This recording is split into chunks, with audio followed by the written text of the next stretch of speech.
Alors donc, hier, il y a eu une assemblée générale où les salariés, dans la grande majorité, à savoir 80%, ont décidé de la reprise du travail. Donc, suite aux propositions qui ont été faites par la direction la veille, c'est-à-dire que nous avons été convoqués à Paris devant le grand état-major du groupe. Et donc, après une journée de négociation, on est reparti avec une proposition. Alors concrètement, il y a eu quand même pas mal d'avancées parce qu'en fait, on a eu 3 grandes négociations. Chaque négociation, il y a eu,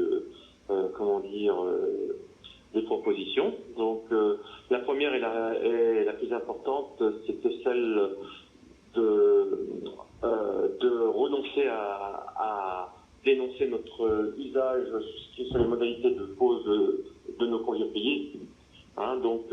Sur les modalités de nos congés payés, plus exactement. Et donc, c'est ce qui avait mis feu aux poudres quand on est sorti, parce qu'en fait, c'est un mouvement qui est né spontanément, et donc, en dénonçant cet usage qui nous assurait une sorte de confort dans nos vies, parce que dans la santé mentale, on a besoin de temps en temps de plage de repos, et donc on avait certaines facilités pour bien poser nos congés. On n'en avait pas plus que les autres, mais on pouvait les poser comme on voulait, on peut. Et bien, en dénonçant cet usage, ça a été le ras-le-bol. Donc, ils ont renoncé à le faire, alors qu'ils l'ont fait dans toutes les autres cliniques psychiatriques du groupe.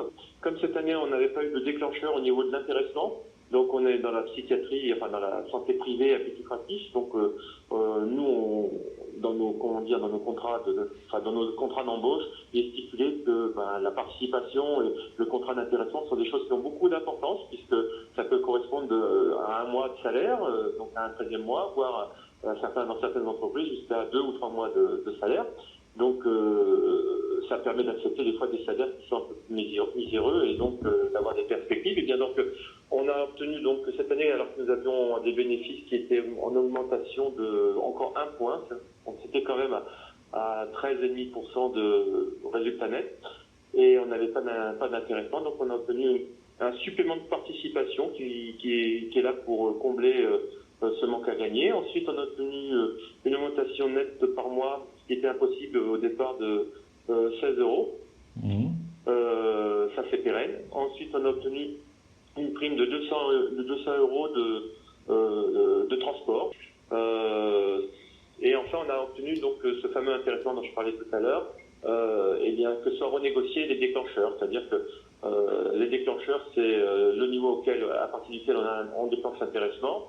Et bien, ils avaient été multipliés par 2 en moins de 2 ans. Et donc, on va essayer de les renégocier. Donc, il y aura encore un dur combat à mener au 15 octobre quand les négociations vont faire. C'est pour ça qu'on a décidé de s'organiser à la clinique en créant notre propre syndicat.